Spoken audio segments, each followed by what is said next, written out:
Price Atkinson from co-host of Straight Up with Sturge with Mark Sturgis on WCCP. Had Mark on earlier. Thanks, Price, for being with us. We appreciate the time this afternoon. Yeah, guys, happy to be on with y'all. Let's talk a little basketball, whatever y'all want to get into. Sounds good with us. Well, let's talk about. Obviously, you're a part of Big Blue Nation, University of Kentucky alumni. One of the most passionate fan bases when it comes to basketball. And just talk about how excited are you for this Kentucky-Louisville matchup coming up tonight?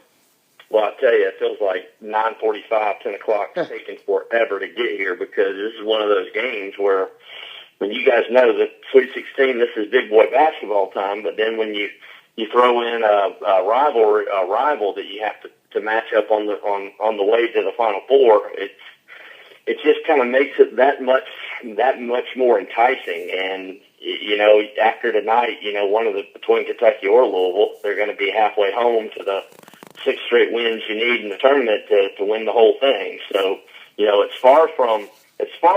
feels far different. I'll say this, from 2 years ago when Kentucky and Louisville played in the Final Four in 2012.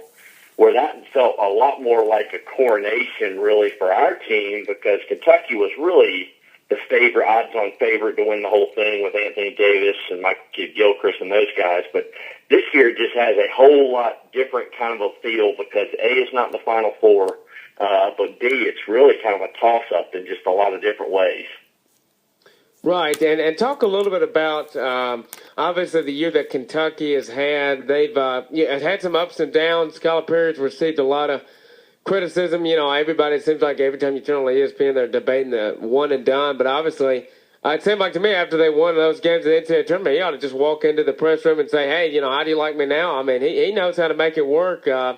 So I think it's pretty amazing what he's done with this team this year. Yeah, John Calipari doesn't get credit for being really the premier kind of coach that he is, because he's always been labeled as this guy that recruits the one and dones, just brings in the talented players, rolls the ball out, lets them go. It's far from that.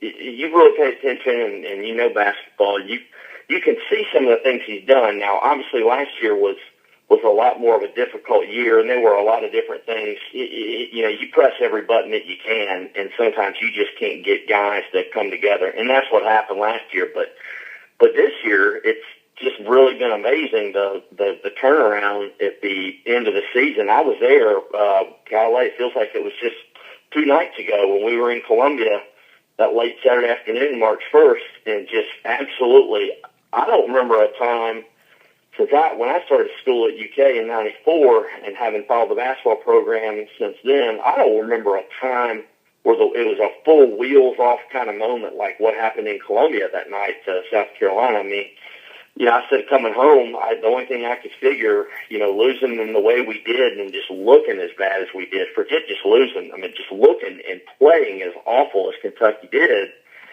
that sometimes you've got to hit dead rock bottom before you can get better, before you can improve, before you can pick yourself up off that deck to say, look, I need help. And in this case, it was kids, especially all these freshmen that we got. Six out of the top 8 players are freshmen. The other 2 are sophomores.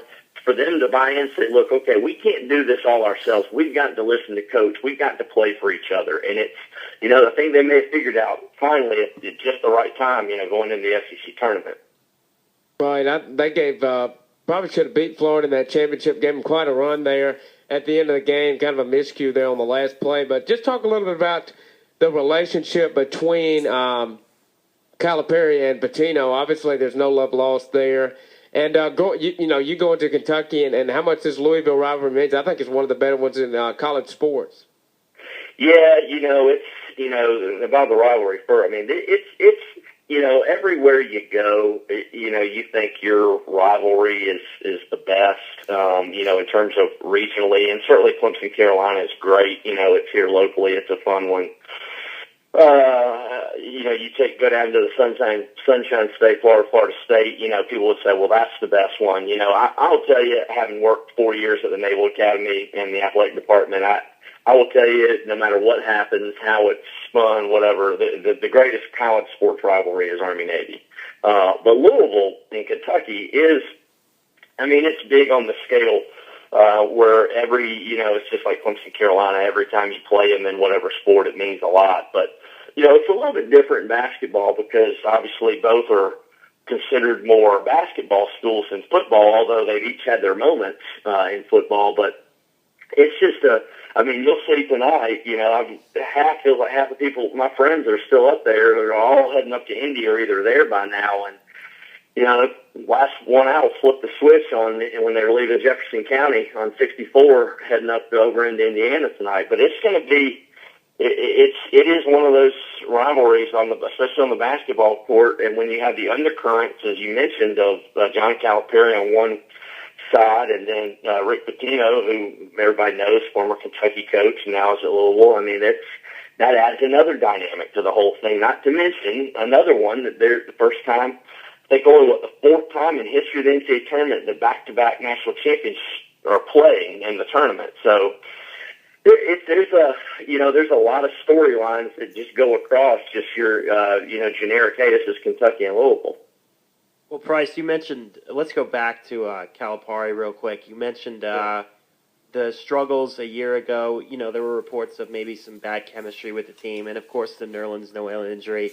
But the Kentucky Wildcats really turning it on lately, beating previously undefeated Wichita State. Can you really pinpoint an aspect of this team that really turned around for the better and made the Wildcats where they are today?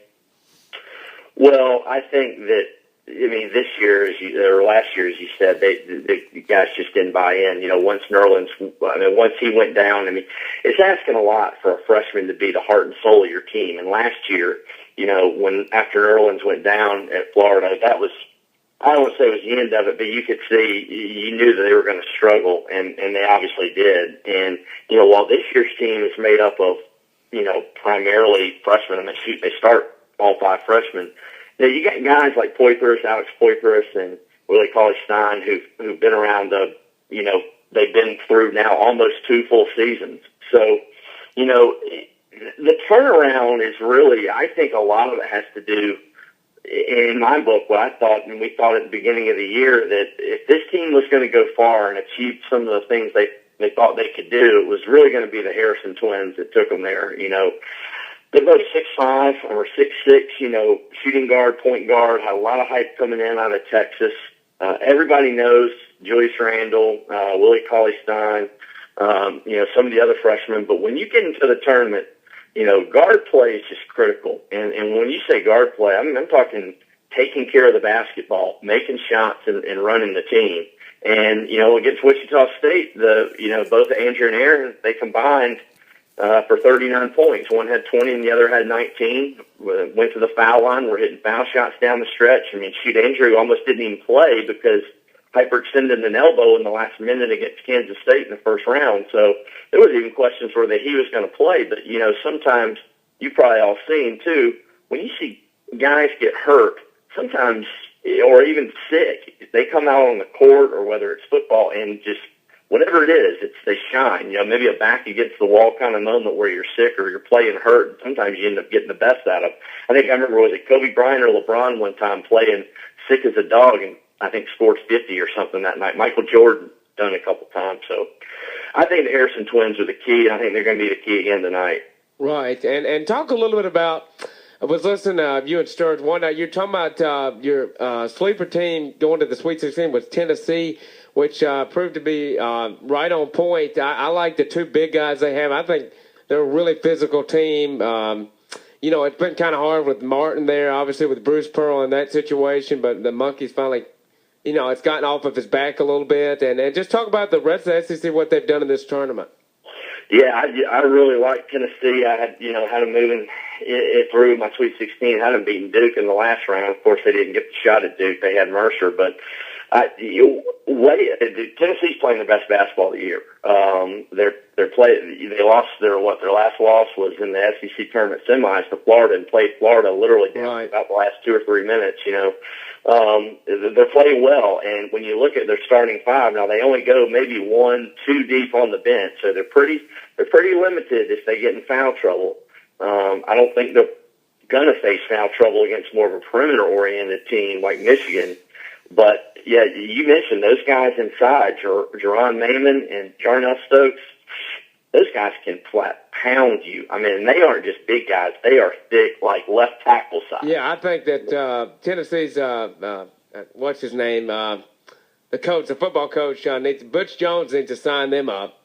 Yeah, he should. I mean, those guys are massive. I think Jarnell Stokes, I think Kentucky was one of his final 3 schools. You remember he didn't start school there until the middle of last year. He came on campus during the semester break, and Kentucky was one of his last schools. So I remember seeing him play a little bit in high school. The kid wears a size 21 shoe, but if there's a better offensive rebounder in the country, show me, because I'd love to know. Stokes is a machine inside, and Michigan's just going to have to try and keep those 2 big guys off the glass. But when you look at Tennessee as a whole, they're not just completely their inside guys. I mean, Jordan McRae is one of the premier scorers. I mean, he can drop 30 on you any night, from that small forward position. Then I think Josh Richardson, I think he had 20 some odd in the win over Mercer. I think he's on a little bit of a tear lately. And then Barton running the points, solid, transfer from Memphis. They've got a starting five that really can compete with almost any team in the country, but certainly down low. When you look at McRae and Maimon and then Stokes, I don't know if you can. There are very few teams you could say have a better post lineup than what Tennessee does. I'm kind of kicking myself now that I didn't pick them one more round to get past Michigan, because they're looking as good as they did in the SEC tournament right now. And that's got to be hard for a Kentucky guy to say something good about Tennessee. I know that, but and obviously Florida. I mean, would that be your favorite to win it all? Or I mean, obviously beside Kentucky, but I mean, I picked Florida to win the whole thing, and last night didn't. I mean, I've seen didn't change anything. Really. Yeah. As far as the complete team, there's really nothing they don't do well. You guys, I'm sure, watched that game, but Scotty Wilmington, how good was he in the last 5 minutes? I mean, I just kind of almost turned it off and said, you hit shots like that, there's just no point watching. You're going to win, man. But, I think you got to like Florida. I saw they opened, I think, maybe a 9.5-point favorite tomorrow on Dayton. I'd be surprised if they have a lot of problems with Dayton. And Florida just, again, that's, Bruce Pearl was on the show with Mark and I. Right, we heard that one. Yeah, Wednesday night. And, what he said, you can really relate it, not just to what he's going to go up against as he's, coaching at Auburn this next year, but he said, look, at the 3 SEC teams that are still around, Florida, Tennessee, and Kentucky, they are massive, they are big, they are athletic, they are huge, they can pound you. And Florida's that way. I mean, Dayton, Flyers just don't have that kind of size of the Patrick Youngs and the Willie Getz and the Dorian Finney-Smith to compete on the glass like they're going to need to. Dayton's just going to need to try and make that a track meet, almost play in a little way reckless, kind of like they did last night. You felt at the time, not out of control, but just fearlessly attacking. So it'll be fun to watch to see how Dayton what they can do, what they try to do tomorrow night. And before we let you get out, talking about that Bruce Pearl interview you got, that was a great interview, I thought, and getting him on, it sounded like he was going about 100 miles per hour for about a month there. You could tell, when y'all were interviewing him. But, we had a guy from the Alabama, one of Alabama Auburn writers, talking about that hire. I mean, what's your reaction to it? You've obviously been around SEC basketball. I thought it was, unbelievable they got him to go there. To Auburn. Well, I think it was the hire. I don't care really what else happens, what other jobs come open. Unless say one of your Big 5, Big 6, Duke, Kansas, or Kentucky, or something happened there. But I don't think no matter what happens, we're not even technically in the off season, but in this time of year when you start seeing coaching moves made, it's the home run hire. I don't see one that is better or going to be better that we can forecast sitting right now. And it said kind of going into, depending on what Auburn did when they let Barbie go within, less than an hour of losing that game in Atlanta in the SEC tournament, that, golly, you get Bruce Pearl, that's the way to go, because the SEC needs Bruce Pearl in the same manner that Bruce Pearl needs the SEC. Yeah. And I really, truly feel like that, that this is a league that he's comfortable in. While you call it a football league, which, it is, he's coached and had great success at a football school, at Tennessee. It's very similar and parallel to what they have at Auburn, except at Auburn you got a brand new, beautiful new arena to recruit and bring kids into. And the SEC, the struggles that the league has gone through from top to bottom, I don't think having 3 teams in the Sweet 16 changes the perception of the SEC this year, that it certainly was a down league. It was I think ranked 6th in conference RPI. Right. I don't think that changes any of that. I think that's still the case. But as he said to us too on the show the other night, he said, "Look, it's the depth.